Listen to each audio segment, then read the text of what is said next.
اللهم أيدنا بتأييدك اللهم بتأييدك یا رب العالمین۔ محترم معزز بھائیوں، بزرگوں، پردہ نشین محترم خواتین، دنیا میں جتنی محنتیں چل رہی ہیں وہ محنتیں دو طرح کی ہیں۔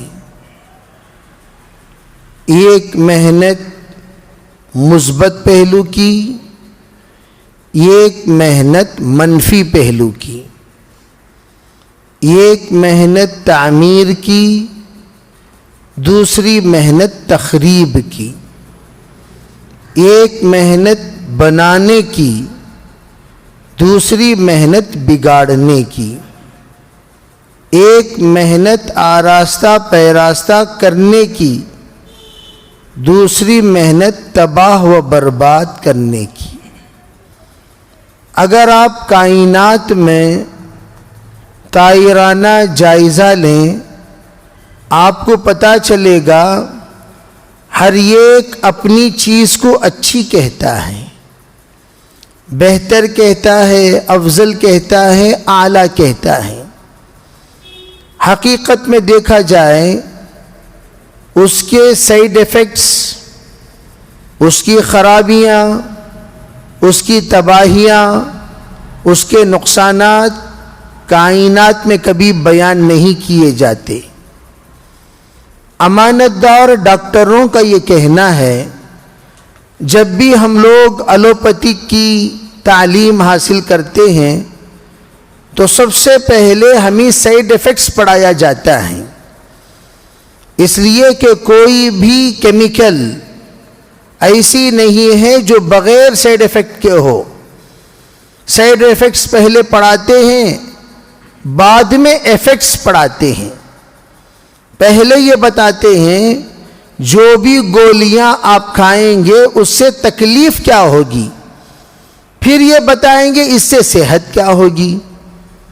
تو اب اس تکلیف کو دور کرنے کے لیے دوسری گولی دو، اب اس میں بھی کچھ نہ کچھ تکلیف ہوتی ہے، پھر اسے دور کرنے کے لیے تیسری گولی دو، پھر اس میں بھی کچھ نہ کچھ تکلیف ہوتی ہے، پھر اسے دور کرنے کے لیے چوتھی گولی دو۔ اب گولی پر گولی بڑھانے سے بہتر یہ ہے کہ اکتفا کر لو تاکہ عزت آپ کی محفوظ ہو جائے، بچ جائے۔ چنانچہ 4 گولی پر، 5 گولی پر، 6 گولی پر اکتفا کر لیا جاتا ہے۔ اور آپ حضرات اس بات کو جانتے ہیں اللہ نے 2 طرح کا نظام بنایا، ایک ہے قدرتی نظام، ایک ہے مصنوعی نظام۔ قدرتی نظام یہ اللہ کا وہ نظام ہے جو نظام اللہ کے کن فیکون سے بنی ہے، اللہ کے حکم سے بنا ہے۔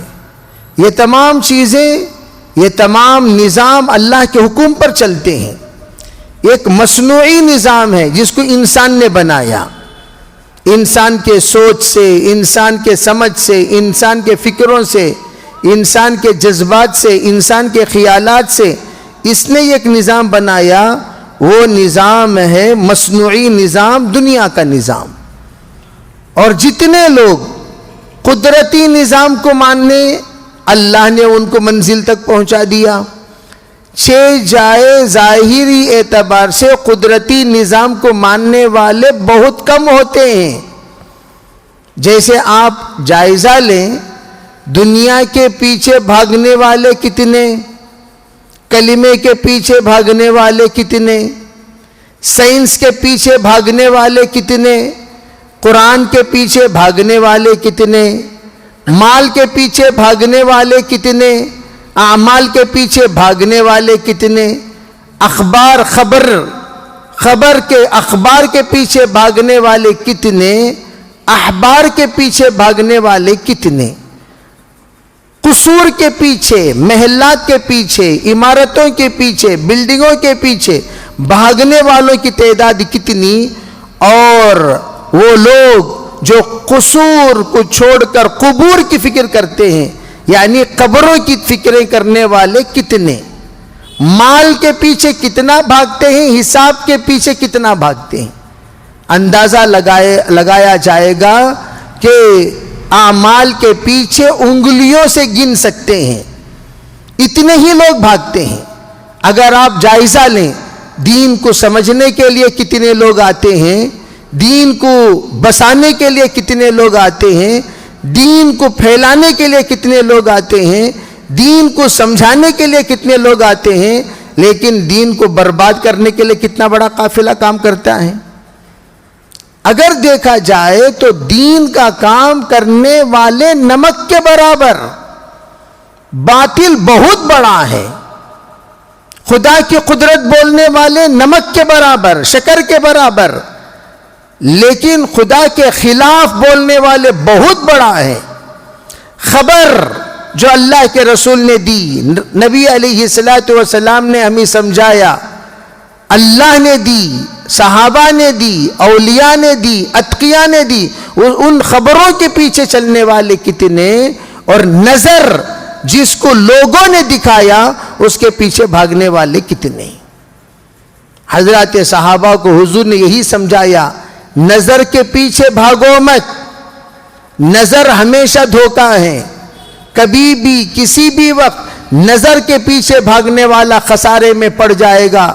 نظر کچھ اور کہتی ہے، خبر کچھ اور کہہ رہی ہے، تمہارے مال کچھ اور کہہ رہے ہیں، تمہارا حساب کچھ اور کہہ رہے ہیں، تمہاری دولت کچھ اور کہہ رہی ہے، تمہارے اعمال کچھ اور کہہ رہے ہیں. ہمیشہ اس بات کو دل کے اندر بسائے رکھو، نظر آنے والی چیز ہمیشہ دھوکہ ہے، جو نظر نہیں آتی وہ ہمیشہ سچی ہے. اسی لیے ہمارا کلمہ الف لام میم ذالک الکتاب لا ریب فیہ ھدی للمتقین الذین یؤمنون بالغیب ویقیمون الصلاۃ ومما رزقناہم ینفقون.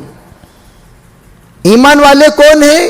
الذین یؤمنون بالغیب، جو نظر نہ آئے اس پر ایمان لاتے ہیں. ہمیں کہا جاتا ہے دین سکھاؤ اپنے بچوں کو، ہمیشہ عزت میں رہو گے، ہمیشہ شان میں رہو گے، ہمیشہ وقار میں رہو گے، رسوا کبھی نہیں ہوگے.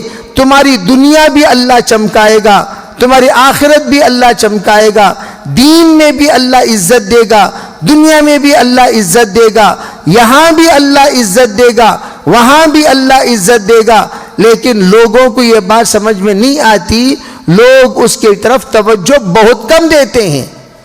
لیکن جو کہہ رہا ہے ارے یہاں پڑھاؤ ڈگری ملے گی، وہاں پڑھاؤ سرٹیفکیٹ ملے گا، یہاں پڑھاؤ گے دولت کماؤ گے، یہاں پڑھاؤ گے عمارت بنواؤ گے، یہاں پڑھاؤ گے شان بڑھے گا، وہاں پڑھاؤ گے تمہارے دولت بڑھے گی. تو لوگ آج جو پڑھائی پڑھاتے ہیں وہ پڑھائی پڑھاتے ہیں جس پڑھائی کے بعد مال زیادہ ملے.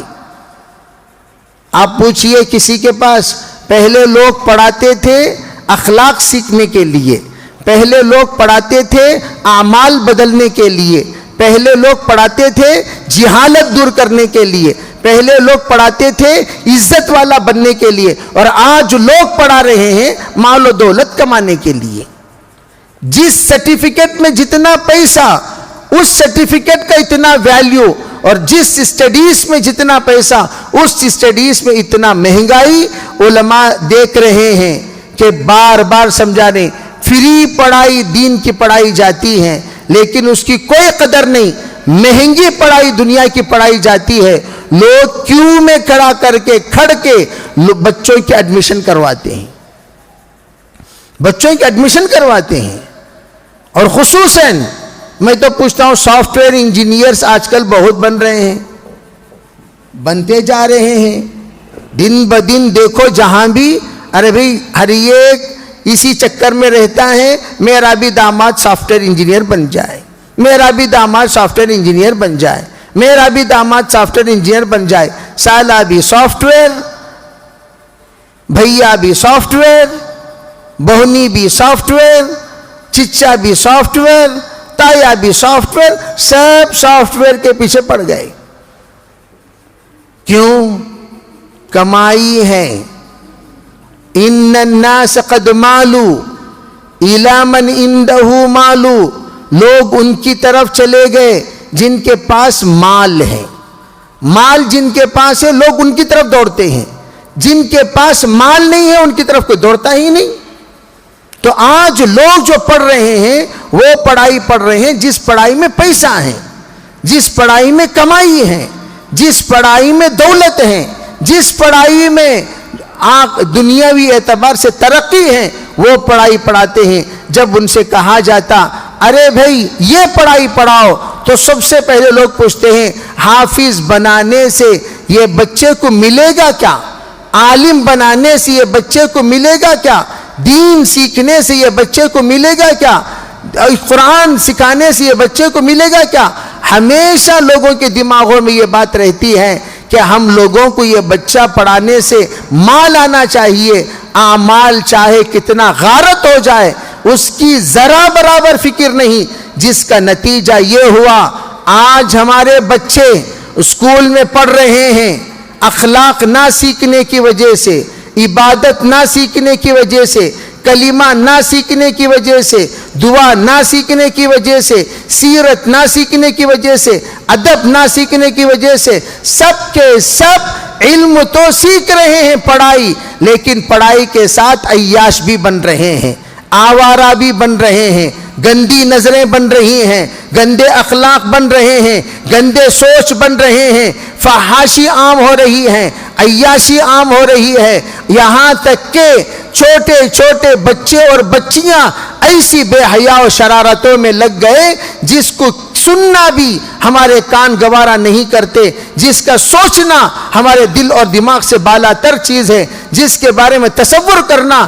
یہ ہماری بس کی بات نہیں ہے، جس کے بارے میں تدبر کرنا یہ ہم سب پر فرض بن جاتا ہے، جس کے بارے میں تخیل کرنا ہمارے لیے بے شرمی کا سبب بن جاتا ہے. کیوں یہ سب چیزیں کیوں آئیں؟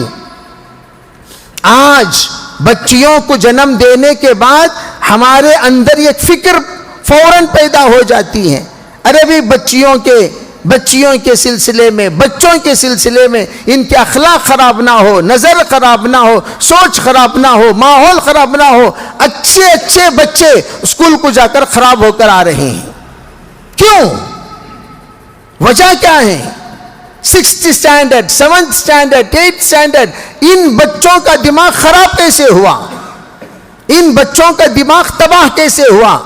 یہ تو بچے تھے، من کے سچے تھے، لیکن آج یہ تباہی کے دہلیز پر پہنچے کیسے؟ میرے عزیز بھائیوں، سب سے بڑی چیز ہم سب خواتین کو بھی سوچنے پر یہ بات مجبور کر رہی ہے کہ سب سے پہلی چیز ہمارے گھر کا ماحول بھی ہم لوگوں نے اس طرح نہیں بنایا جس طرح مسلمانوں کے گھروں کو ہونا چاہیے. بچہ برباد ہو رہا ہے اسکول میں، ٹھیک ہے بھائی، گھر میں آنے کے بعد کیا آباد ہو رہا ہے؟ گھر بھی آ رہا ہے. وہی باتیں جو اس نے اسکول میں سنی اپنے غلط صحبت والے بچوں سے، اپنے عیاش بچوں سے، ساتھیوں سے، اپنے عیاش سہیلیوں سے، جو بات انہوں نے گندی بات سنی، گھر کو آنے کے بعد وہی ٹی وی، وہی وی سی آر، وہی ویڈیوز، وہی چیزیں جب ان کے سامنے دکھائی جاتی ہیں، دکھائی دیتی ہیں، تو آج نہیں تو کل وہ برباد ہونا یقینی ہے. وہاں دماغ خراب ہوا، یہاں نظر خراب ہوا. جب دماغ بھی خراب ہو جائے، نظر بھی خراب ہو جائے تو دل بھی خراب ہو جائے گا. اس وقت یہی ہو رہا ہے، اس وقت یہی چل رہا ہے.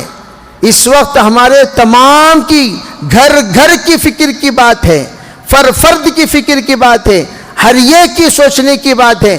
ہم سب اس بات کو سوچیں، ہمارے گھر کو کیا ہم نے اسلامی ماحول والا بنایا؟ بڑے بڑے لوگ جس وقت اپنے گھر کو اسلامی ماحول میں بنا دیے، سجا دیے اور تمام ماحول کو اسلامی انہوں نے کر لیا، چاہے بچہ کسی بھی کالج کا پڑھنے والا کیوں نہ ہو، کسی بھی آفس میں کام کرنے والا کیوں نہ ہو، گھر آتے ہی باپ نے کہہ دیا بیٹا تیرا لباس جبہ ٹوپی پیجامہ کے علاوہ کوئی اور لباس نہیں ہوگا۔ اب گھر آتے ہی ڈاکٹر جبہ پیجامہ ٹوپی میں آ رہا ہے، انجینئر جبہ پیجامہ ٹوپی میں آ رہا ہے، پروفیسر جبہ پیجامہ ٹوپی میں آ رہا ہے۔ جس وقت ہم لوگ ایک علاقے میں پہنچے، بیان کے لیے بیٹھا، ایسا تصور ہونے لگا سب کے سب علماء ہیں۔ میں نے پوچھا ارے بھئی یہ کیا سب علماء ہیں؟ وہ کہنے لگے نہیں مولانا، اس میں 10% علماء ہوں گے، 90% پروفیشنلز ہیں۔ آکسفورڈ یونیورسٹی میں ایک اللہ کے بندے کی حاضری ہوئی، انہوں نے کہا تھا آکسفورڈ یونیورسٹی کے مینجمنٹ والوں کو، ارے بھئی میں مسلمان بچوں سے، مسلمان طلبہ سے، مسلمان سٹوڈنٹ سے کچھ کہنا چاہتا ہوں، کچھ بولنا چاہتا ہوں، کچھ ان کو سمجھانا چاہتا ہوں، کل صبح 10 بجے ان کو جوڑ لینا۔ جب 10 بجے کا وقت آیا، مولانا کو دعوت دی گئی، اللہ والے کو دعوت دی گئی، وہ پہنچے ہیں بیان کرنے کے لیے۔ انہوں نے دیکھا ایک عجیب سا ماحول ہے، ایک عجیب نورانی چہرے نظر آتے ہیں۔ انہوں نے کہا میں نے آپ سے کہا سٹوڈنٹس کو جمع کریں، آپ نے تو علماء کو جمع کر لیا، طلباء کو جمع کر لیا۔ تو کہنے لگے یہی سٹوڈنٹس ہیں جو فلاں علاقے سے تعلق رکھتے ہیں، کہتے ہیں میں نے ان کے چہرے پر ایسا نور دیکھا جیسے اللہ کے نیک برگزیدہ بندوں کے چہرے پر ہوا کرتا ہے۔ وجہ آکسفورڈ یونیورسٹی میں گھر کے اثرات، تربیت کے اثرات، ماں کے اثرات، باپ کے اثرات، اپنے صحبت یافتہ کے اثرات، ان کے اثرات یہ کالج میں پڑھ کر بھی دینی ماحول کو نہیں چھوڑا، دیندارانہ چہرے کو نہیں چھوڑا، دیندارانہ لباس کو نہیں چھوڑا۔ ایک ہوتا ہے یونیفارم، ایک ہوتا ہے اپنی ذاتی لباس۔ یونیفارم کی حد تک یونیفارم، جب آ گئے گھر تو اسلامی لباس میں ملبوس۔ ہم لوگ جس وقت کانپور میں تھے، ایک بزرگ کے گھر حاضر ہوئے، انہوں نے عجیب بات سنائی، یوں کہنے لگے ہمارے یہاں 6 ماہ کا بچہ جس وقت ہو جاتا ہے اس وقت سے ہم سنتی لباس پہننے اور پہنانے کے عادی بنا دیتے ہیں، تاکہ موت تک بھی وہ اگر کسی لباس کو دل سے لگا کر پہنتا ہے تو صرف یہی لباس ہونی چاہیے جو لباس ہم نے پہنایا۔ علماء کہتے ہیں سب سے پہلے لباس بدلتا ہے، پھر انسان دھیرے دھیرے بدلتا ہے۔ صحبت صالح تورا صالح کند، صحبت طالح تورا طالح کند۔ ہمارے اوپر ضروری ہے کہ ہم اپنے بچوں کے سلسلے میں لباس کی فکر کریں۔ علماء کہتے ہیں بچوں کے لباس کی فکر کرنے سے پہلے خود کی لباس درست کرو، خود کے لباس درست کرو۔ آج ہماری ماؤں کے لباسوں پر نظر ڈالیں، ایک نظر، ایک کوئی اللہ کی بندی کا لباس مصنون لباس ہوگا، ڈھیلا ڈھالا موٹا کپڑا، اور اس کے آستین بھی مکمل ہوں، اس کے گردن بھی مکمل ہوں، اور اوڑھنی بھی موٹی ہو، سب بال اس میں چھپ جاتے ہوں، اور اس کے ہتھیلی اور اپنے قدم کے علاوہ، چہرے کے علاوہ کوئی چیز نظر نہ آئے، ایسا مصنون لباس میں ملبوس ہو۔ ایسا مصنون لباس والے خواتین، مائیں بہت کم آپ کو اپنے خاندان میں نظر آئیں گی۔ آج تک ہمارا لباس درست نہیں ہوا، ہمارا ہاتھ فل نہیں ہوا۔ اب میں اندازہ لگا لیجئے کہ جن کے ہاتھ اللہ کے رسول علیہ السلام نے اتنی تاکید فرمائی پردے سے متعلق، علماء یہ فرماتے ہیں کلائی تک چھپانا عورت کے لیے فرض ہے۔ اگر نامحرم کی نظر بدن کے کسی حصے پر، ہاتھ کے کسی حصے پر، پیر کے کسی حصے پر پڑ جائے، علماء نے فرمایا اس حصے پر جہنم کی آگ واجب ہو جاتی ہے۔ آج ہمارے لباس کے بارے میں ہم کیوں نہیں فکر کر رہے ہیں؟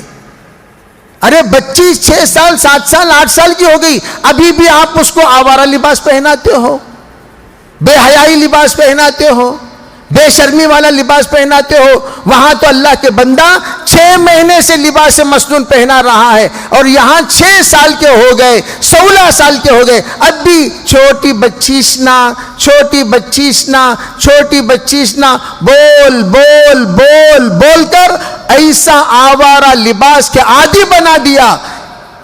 بعض فیصلوں میں ایسی شرمیلی باتیں سننے کو ملی۔ ایک لڑکا کہنے لگا، مولانا میں کیا بتاؤں، جس وقت میرا نکاح ہوا میں نے بیگم سے کہا، بیگم آپ اپنے کپڑے جو بھی ہیں لے آئیے۔ جب وہ کپڑے لے آئیں، سوائے ان لباس کے جو لباس ہم نے خرید کر دیا، اس کے علاوہ کوئی بھی لباس، سنت تو دور کی بات، شریعت تو دور کی بات، ہندوستانی لباس بھی نہیں تھا، ہندوستانی لباس بھی نہیں تھا۔ یورپ کا لباس، فرانس کا لباس، امریکہ کا لباس، آسٹریلیا کا لباس، یوروپین جو ویسٹرن کلچر کا لباس۔ کیوں؟ سبوں نے چھوٹی بچی عادت خراب کر دی۔ میرے عزیز بھائیوں، محترم خواتین، صرف یہاں آنا، بیٹھنا، سننا، جانا، ہر ہفتہ ہم اپنا ذہن بنانا، ہر ہفتہ ہم ایک سبق لینا، ہر ہفتہ ہمارا ایک جذبہ بدلنا، ہر ہفتہ ہمارا ایک سوچ بدلنا، ہر ہفتہ ہمارے فکروں میں اضافہ ہونا۔ بھئی ہمیں تو کچھ کرنا ہے۔ انشاءاللہ آئی ہوئی خواتین ہماری اگر یہ عزم کر لیں، یہ نیت کر لیں، یہ بات ٹھان لیں، انشاءاللہ اس بات کو ہم خاندان تک پہنچائیں گے۔ پردے کے اعتبار سے ہم انشاءاللہ فکر مند بنائیں گے۔ 7 چیزوں کا پردہ بتایا گیا۔ علماء نے فرمایا پردہ کن کن چیزوں کا؟ حال کا پردہ، کھال کا پردہ، شال کا پردہ، بال کا پردہ، چال کا پردہ، یہاں تک کہ علماء فرماتے ہیں قال کا بھی پردہ، نعال کا بھی پردہ، قال کا بھی پردہ، نعال کا بھی پردہ۔ حال کا پردہ کیا مطلب؟ تمہاری حالت کیا ہے، کیسی ہے، سب کے سامنے بول کر اپنے آپ کو رسوا مت کرو، سب کے سامنے بول کر اپنے آپ کو رسوا مت کرو۔ تمہارا حال صرف اللہ کے سامنے سناؤ۔ فرمایا اللہ کے سامنے جو اپنا حال سناتا ہے، اللہ اس کا حال کا حل کرتا ہے، اس کے حال کا حل کرتا ہے، حال کو حل کرتا ہے۔ اور حال اور حل میں ایک الف کا فرق، حال اور حل میں ایک الف کا فرق۔ وہ ایک الف اٹھانے کی ذمہ داری اللہ کی، وہ ایک الف ہٹانے کی ذمہ داری اللہ کی، وہ ایک الف مٹانے کی ذمہ داری اللہ کی، وہ ایک الف چھٹانے کی ذمہ داری اللہ کی۔ اس ایک الف کو ہٹانے کے چکر میں پوری کائنات لگ گئی، آج تک وہ حال کو حل نہیں کر سکے، خود ہل گئے لیکن حال حل نہیں ہو سکا۔ وَإِن يَمْسَسْكَ اللَّهُ بِضُرٍّ فَلَا كَاشِفُهَا إِلَّا هُوَ، اللہ کے طرف سے کوئی نقصان پہنچ جائے، اس نقصان کو ہٹانے والی ذات سوائے اللہ کے کوئی نہیں۔ اللہ اگر تکلیف دے رہا ہے تو تکلیف ہٹانے والا بھی اللہ، تکلیف مٹانے والا بھی اللہ، تکلیف کو دور کرنے والا بھی اللہ۔ اللہ کرے گا جو کچھ بھی کرے گا۔ ہمارا کام اللہ کے سامنے رونا اور گڑ گڑانا۔ ہماری ماؤں سے میں ہمیشہ کہا کرتا ہوں، تم اپنی دعا کی طاقت کو پہچانو، تم اپنی دعا کی طاقت کو سمجھو، تم اپنی دعا کی طاقت کو جانو، تم اپنی دعا کی طاقت پر یقین کرو۔ ماؤں کی دعا کوئی معمولی دعا نہیں ہوتی، ماں کی دعا عرش تک پہنچتی ہے، ماں کی دعا اللہ سنتا ہے، ماں کی دعا انہونی کو ہونی کر دیتی ہے، ماں کی دعا اللہ نے ایسی طاقت اور قدرت دی ہے کہ نسل میں ولایت جاری کر دیتی ہے، علم جاری کر دیتی ہے اور معرفت کو جاری کر دیتی ہے۔ نظام الدین اولیاء اگر اللہ سے لینے کے قابل بنے تو کیا کہتے ہیں؟ میں نے اللہ سے لینا میری ماں سے سیکھا ہے۔ قطب الدین بختیاری کیا کہتے ہیں؟ میں نے اللہ سے ہونا میرے ماں سے سیکھا ہے۔ بختیار کاکی کیا کہتے ہیں؟ اللہ سے ہر چیز لی جا سکتی ہے، وہ میں نے میرے ماں سے سیکھا ہے۔ سچائی کامیابی دلاتی ہے۔ عبد القادر جیلانی قطب ربانی فرماتے ہیں میری ماں سے میں نے سیکھا ہے۔ حضرت محمد ابن اسماعیل امام بخاری فرماتے ہیں ہر انہونی کو ہونی کرنے کی طاقت ماں کی دعا میں ہے۔ میں نے میری ماں سے سیکھا، ماں سے سمجھا، ماں میں دیکھا۔ امام بخاری نابینا پیدا ہوئے، 6 سال مسلسل ماں رو رو کے دعا کی، 6 سال مسلسل ماں رو رو کے دعا کی، اتنی کی اللہ جس وقت محمد ابن اسماعیل امام بخاری کو ہوش دیا، اس وقت وہ بچہ بھی بازو بیٹھ جاتا تھا، ماں کے رونے پر روتا تھا، ماں کے دعا پر آمین کہتا تھا۔ ماں کہتی تھی، اللہ سے یہ بھی کہتا یا اللہ میری ماں کی سن لے، میری ماں کی سن لے۔ تسلسل کے ساتھ 6 سال تک روتی رہی۔ پھر اس کے بعد جب اس کے اللہ کی بندی روتے آنکھ لگ گئی، خواب میں ابراہیم خلیل اللہ کو دیکھا۔ ابراہیم خلیل اللہ نے فرمایا ارے اللہ کی بندی، اللہ نے تیری سن لی۔ جو ہی انہوں نے یہ بات سنی اٹھتی ہیں، بچے کو دیکھتی ہیں۔ کیا دیکھتی ہیں؟ اللہ جل جلالہ امن والہ نے اس کے اندر ایسی قدرت کا کرشمہ اللہ نے دکھا دیا، سب کو بتا دیا۔ بے نور آنکھوں کو اللہ نے نور دے دی، نابینا آنکھیں بینا ہو گئیں، نابینا چہرہ نورانی ہو گیا۔ اللہ نے اس آنکھ کو روشنی بخش دی ماں کی دعا کی بدولت۔ میں عرض کرنا چاہتا ہوں جب ماں کی دعا میں وہ طاقت ہے، ہماری بھی مائیں ہیں، ہمارے بھی مائیں ہیں۔ وہ ماں میں وہ آہ چاہیے، وہ ماں میں وہ آہ چاہیے۔ اگر آج بھی وہ آہ اگر ہماری ماؤں کی دعاؤں میں پیدا ہو جائے، عرش تک وہ دعا پہنچ جائے گی۔ رو کر تو دیکھو، مانگ کر دیکھو، منوا کے دیکھو، گر گرا کے دیکھو، اللہ کے سامنے ہر طرح سے اپنے آپ کو پیش کر کے دیکھو۔ وَإِن لَمْ تَبْكُوا فَتَبَاكُوا، رونا نہ آئے تو رونے کی شکل بنا کے دیکھو، پروردگار کیسے اپنے قدرت کو ظاہر کرتا ہے۔ وَإِذَا أَرَادَ شَيْئًا أَن يَقُولَ لَهُ كُن فَيَكُونُ فَإِنَّ الْأَمْرَ بَيْنَ الْكَافِ وَالنُّونِ، اللہ قدرت کو ظاہر کر دے گا۔ آج سب سے زیادہ ہمارے بچوں کے بارے میں فکر کرنے کی ضرورت ہے۔ ہمارا انشاءاللہ حال سدھرے گا، اللہ ماضی کو بھی سدھارے گا۔ اگر انشاءاللہ ہمارے ماضی سدھر جائے تو حال سدھر جائے، مستقبل سدھر جائے۔ اسی لیے میں کہتا ہوں جو بڑے ہیں پہلے وہ سدھریں، انشاءاللہ جوان سدھریں گے۔ جب جوان سدھریں گے بچے بھی سدھر جائیں گے۔ ترتیب کے ساتھ ہم الٹی ترتیب چلاتے ہیں، بڑے تو سدھرنے کو تیار نہیں، جوانوں کو سدھارنے کی کوشش کرتے ہیں۔ جوان جب سدھرنے کو تیار نہیں، بچوں پر بے انتہا کوشش چلتی ہے۔ یہ الگ بات ہے کہ بچے آج کے بچے کل کے جوان ہیں، کل کے جوان ہماری زندگی ہیں، ہمارے مستقبل ہیں، ہمارے آئندہ آنے والے زمانے کے ذمہ دار ہیں۔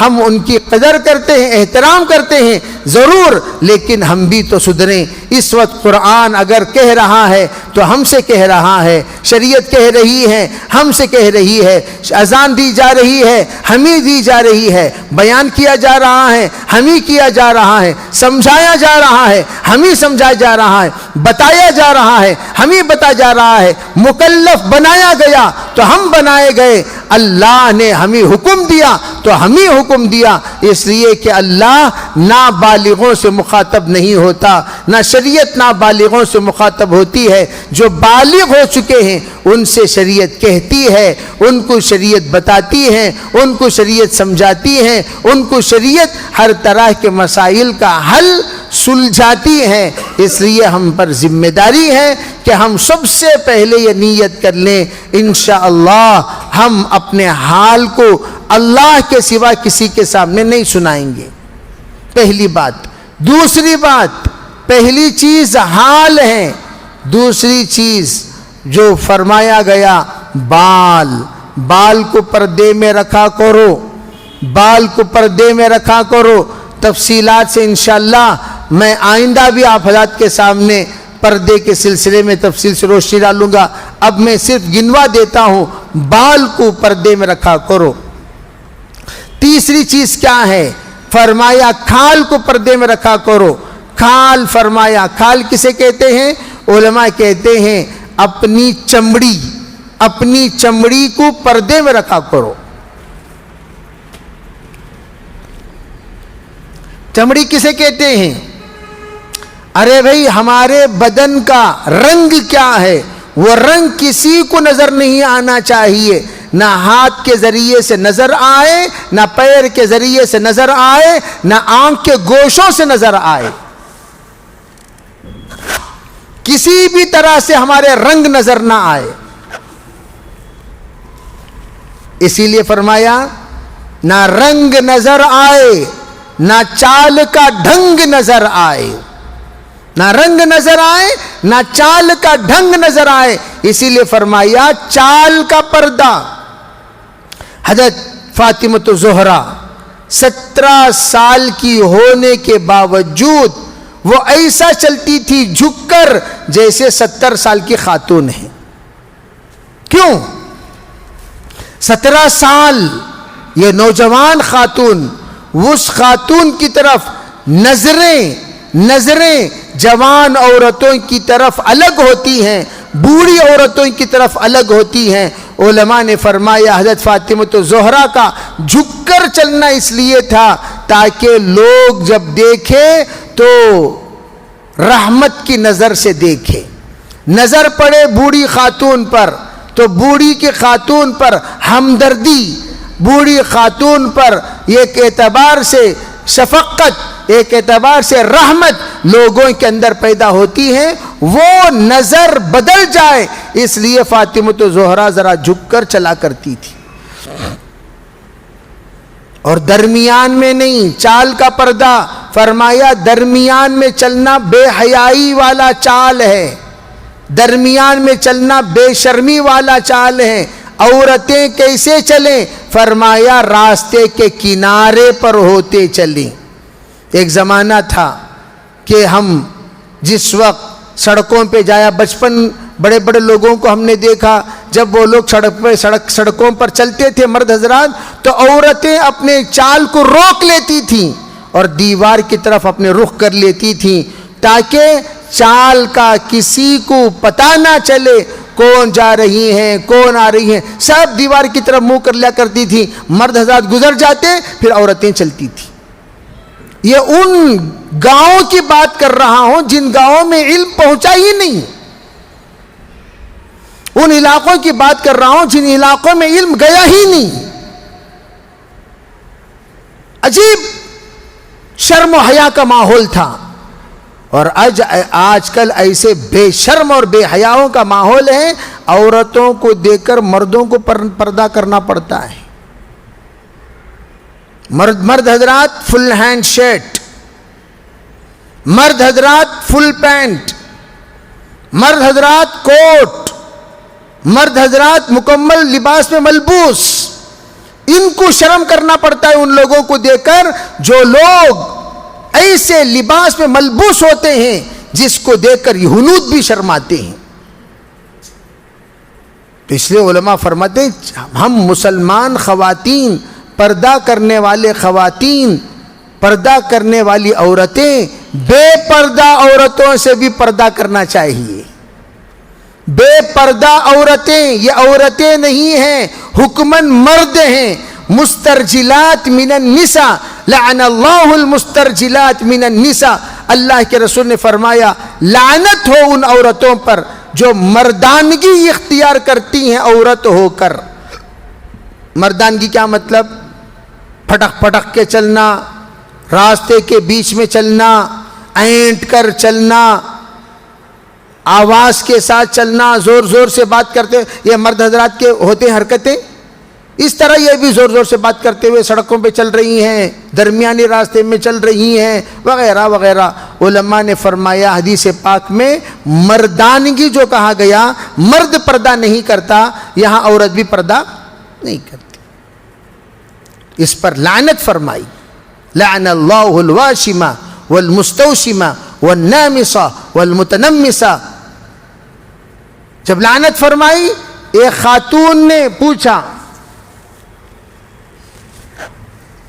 ابن مسعود سے، آپ کہتے ہو لعن اللہ، میں قرآن پڑھتی ہوں، پڑھاتی ہوں، سمجھتی ہوں، سمجھاتی ہوں، میں نے قرآن میں تو اللہ کی لعنت نہیں دیکھی، تم کہاں سے کہہ رہے ہو، کہاں سے بول رہے ہو، بتاؤ۔ تو حضرت عبداللہ ابن مسعود نے پوچھا اس خاتون جنت سے، اچھا بتاؤ تم نے قرآن پڑھا؟ کہا جی ہاں پڑھا۔ کیا تم نے اس میں یہ آیت نہیں دیکھی؟ اللہ تعالیٰ کا ارشاد ہے، اللہ فرماتا ہے ما آتاکم الرسول فخذوہ وما نہاکم عنہ فانتہوا۔ تم نے نہیں دیکھا، نہیں سنا؟ کہا ہاں دیکھی ہوں۔ فرمایا اللہ کے رسول کا ارشاد ہے لعن اللہ الواشمہ والمستوشمہ والنامصہ والمتنمصہ، اللہ کے رسول نے لعنت فرمائی۔ تو میں عرض کر رہا ہوں کہ خواتین اس زمانے میں اتنا دین جانتی تھیں کہ علماء سے سوال کرتی تھیں، پوچھتی تھیں۔ تو ہم بھی کہتے ہیں اپنے خواتین سے، ارے بھئی یہ مجلس خالی بیان کی مجلس نہیں ہے، آپ کو کوئی اشکال ہے، کوئی سوال ہے، کوئی بات پوچھنا ہے، آپ پوچھئے، کوئی بات سمجھ میں نہیں آئی آپ سمجھئے، کوئی بات آپ سمجھنا چاہتے ہیں چٹھی میں لکھ کر بھیجئے، انشاءاللہ آپ کو اس کا جواب، شرعی جواب دیا جائے گا، تفصیلی جواب ہے، آئندہ دیا جائے گا۔ تو اس لیے ایک تو یہ ہے کہ حال کا پردہ، بال کا پردہ، چال کا پردہ، کھال کا پردہ۔ کھال کے معنی میں کہتا ہوں ایسا برقع بھی مت پہنو جس میں آنکھیں دکھائی دیں، آنکھوں کے اطراف کھال نظر آئے، ناک کی تھوڑا سا حصہ نظر آئے۔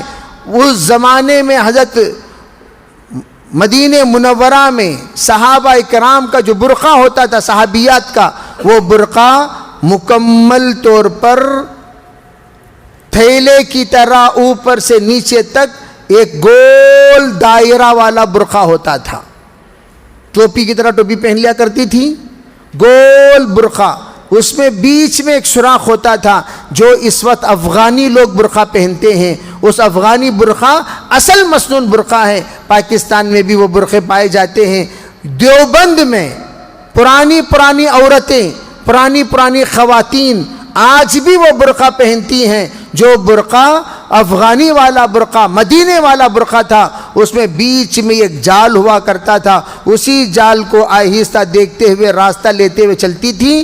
اصل برقع وہ برقع ہیں، یہ جو برقع ہے وہ ڈاکوؤں والا برقع، اس کو اس کے اوپر جال ڈال لینا چاہیے، اس کے اوپر بھی نقاب ڈال لینا چاہیے، ہاتھ میں گلوز ہو، پیروں میں سیکس ہو۔ یہ ہوا کھال کا پردہ۔ قال کا پردہ کسے کہتے ہیں؟ آواز ہماری بلند نہ ہو، آواز ہماری بلند نہ ہو۔ حضرت مولانا عبید اللہ صاحب رحمۃ اللہ علیہ آج سے 45 سال پہلے فرمایا کرتے تھے، بھئی تم لوگ گھر میں رہتی ہو، نعال کا پردہ تمہارے چپل بھی کور میں رکھ کر گھر کے اندر رکھا کرو، تمہارے چپل پردے میں رکھا کرو، تمہارے چپل اندر رکھا کرو۔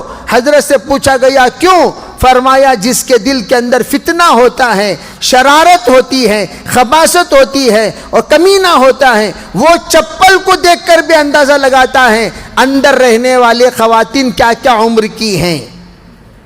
چپل دیکھ کر پتہ چل جاتا ہے ایک چھوٹی سی بچی ہے، ایک 50 سالہ بوڑھیا ہے، ادھیڑ عمر کی عورت ہے، 70 سالہ بوڑھیا ہے، 40 سالی خاتون ہے، بچی سے وہ دیکھتے چپل کا ذوق الگ الگ ہوتا ہے، چپل دیکھ کر اندازہ لگا لیتے ہیں۔ حضرت نے فرمایا جب تم باہر جاؤ چپل رہے مستورات کے اندر مرد ہو یا نہ ہو 2-3 چپل مردوں کے باہر رکھا کرو، تاکہ فتنوں کے فتنے سے تم محفوظ رہو۔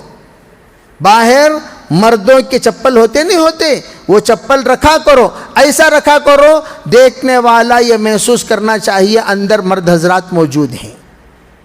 اتنا تک ہمارے بزرگوں نے سمجھایا۔ اور حضرت نے فرمایا تمہارے بول کا پردہ، تمہاری بقال کا پردہ اس طرح ہونی چاہیے، اگر کوئی تم سے پوچھے دروازہ کھٹکھٹا کر اجی ہیں، تو حضرت نے فرمایا آپ اپنے منہ پر کپڑا رکھو، منہ پر کپڑا رکھو۔ اگر کوئی جان پہچان کا انسان پوچھ رہا ہے اجی ہیں، تو اندر سے کہہ دیجئے نہیں ہیں۔ منہ پر کپڑا رکھ لو، منہ پر ہاتھ رکھ لو، آواز بدل گئی نہیں بدل گئی؟ نہیں ہیں، کپڑا رکھ لو، یا نہیں تو ہاتھ رکھ لو، کہہ دیجئے۔